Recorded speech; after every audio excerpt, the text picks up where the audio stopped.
Welcome back to sisters world. நம்ம சேனலில் மறக்காமல் லைக் பண்ணிடுங்க, அப்புறம் சப்ஸ்கிரைப் பண்ணிடுங்க, மறக்காமல் ஆல் போட்டுருங்க பெல் பட்டனில். நம்ம எனக்கு என்ன பார்க்க போகிறோன்னா, நீட்டில் பயாலஜியில் நம்ம வந்து ஸ்ட்ரக்சரல் ஆர்கனைசேஷன் இன் அனிமல்ஸ் அப்படின்னு சொல்லிட்டு சாப்டர் 13 பார்க்க போகிறோம். கிளாஸ் 11க்கு இம்பார்ட்டண்ட் டாபிக்ஸ் என்னென்ன அப்படின்னு சொல்லிட்டு எல்லாமே வரிசையாக நான் சொல்லிடுறேன். அப்போனா உங்களுக்கு படிக்கிறதுக்கு சிம்பிளாக ஈஸியாக இருக்கும். ஃபஸ்ட்டு நீங்கள் இன்ட்ரடக்ஷன் வந்து உங்களுக்கு நல்லாவே தெரிஞ்சுக்கோங்க. இன்ட்ரடக்ஷனில் வந்து இருக்கிற எல்லாமே நீங்கள் இம்பார்ட்டன்ஸ் எல்லாம் வாசித்து வச்சுக்கோங்க. நீங்கள் அனிமல் டிஷ்யூவை நீங்கள் மறக்காமல் நல்லா டாப்பிக்கை மெமரைஸ் பண்ணிக்கோங்க. அனிமல் டிஷ்யூவில் epithelium, connective, muscular and neutral அதெல்லாம் படிச்சுக்கோங்க. அதெல்லாம் ரொம்ப இம்பார்ட்டன்ட் டாபிக்ஸு. அப்புறம் எபித்தேல் டிஷ்யூஸில் என்னென்ன டைப்ஸ் அப்படின்னு இருக்குன்னு சொல்லிட்டு நீங்கள் மறக்காமல் அதில் பார்த்துருக்கோங்க. லைன் பை லைனாக இதெல்லாம் இம்பார்ட்டன்ட் டாபிக்ஸு, அதெல்லாம் நீங்கள் ஹைலைட் பண்ணி வச்சுக்கோங்க. அப்புறம் உங்களுக்கு இன்னும் சிம்பிளாக இருக்கும், ஈஸியாக படிக்கிறதுக்கு. அப்புறம் மஸ்குலர் டிஷ்யூஸ்னால் என்னென்னு சொல்லிட்டு அதெல்லாம் பார்த்துக்கோங்க.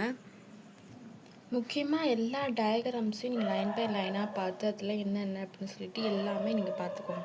அப்போ தான் உங்களுக்கு ஈஸியாக இன்னும் சிம்பிளாக புரியும். இந்த செல் ஜங்ஷனில் ரொம்ப இந்த மாதிரி டைப்ஸ் எல்லாம் நம்ம தெரிஞ்சுக்கணும். மொத்தம் 3 டைப்ஸஸ் இருக்குது செல் ஜங்ஷனில். இந்த 3 டைப்ஸையும் நீங்கள் மறக்காமல் படித்து வச்சுக்கோங்க.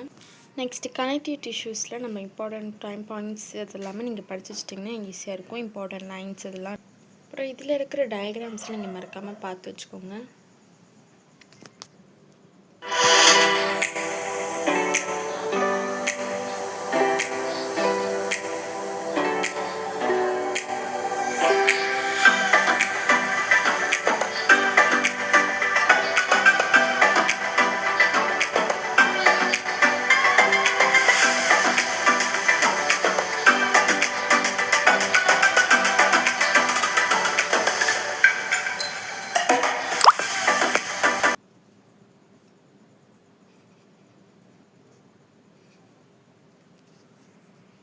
இந்த மாதிரி ஹைலைட் பண்ணதெல்லாம் ரொம்ப இம்பார்ட்டண்ட்லாம் எல்லாமே படிச்சுக்கோங்க. கேட் போன்ஸ் இதெல்லாமே ரொம்ப இம்பார்ட்டண்ட்டு. முக்கியமாக டயக்ராம்ஸ் எல்லாமே பார்த்துக்கோங்க. ஆர்கன் சிஸ்டம் அதையும் நீங்கள் பார்த்துக்கோங்க மறக்காமல். நெக்ஸ்ட் ரொம்ப இம்பார்ட்டண்ட்டாக வரும். இப்போ காக்ரோச் பற்றி நீங்கள் மெயினாக எல்லாமே பாயிண்ட்ஸாக லைன் பை லைனாக நீங்கள் மறக்காமல் பாருங்கள். அப்புறம் டயக்ராம் இதெல்லாம் மெயினாக நீங்கள் பார்த்துக்கணும். டயக்ராம்ஸில்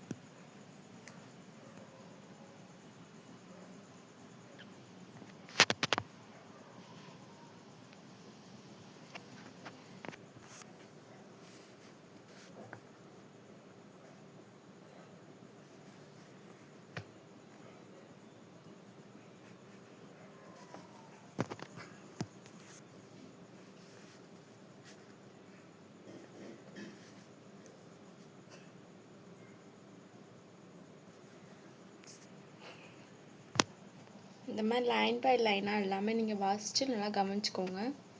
இந்த மாதிரி பாயிண்ட்ஸாக இது இம்பார்ட்டன்ட் சொல்லிட்டு நீங்கள் லைன் போட்டிங்கன்னா இன்னும் சிம்பிள். அண்ட் ஃப்ராக் டாபிக்ஸ் வந்து ரொம்ப இம்பார்ட்டண்ட்டு, அதெல்லாம் நீங்கள் மறக்காமல் படிச்சுக்கோங்க. அப்புறம் டயக்ராம்ஸ்லாம் நீங்கள் மறக்காமல் பார்த்து மெமரைஸ் பண்ணிக்கோங்க. டயக்ராம்ஸ்லாம் ரொம்ப இம்பார்ட்டண்ட்டு.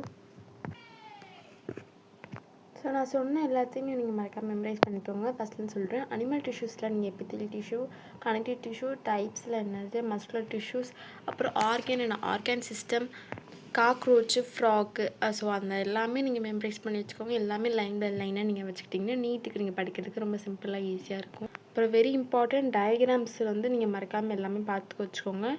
அப்புறம் ஃபங்க்ஷன்ஸ், லொக்கேஷன்ஸ் அதெல்லாம் எங்கே அப்படின்னு சொல்லிட்டு டிஷ்யூஸில் எல்லாமே பார்த்துக்கோங்க.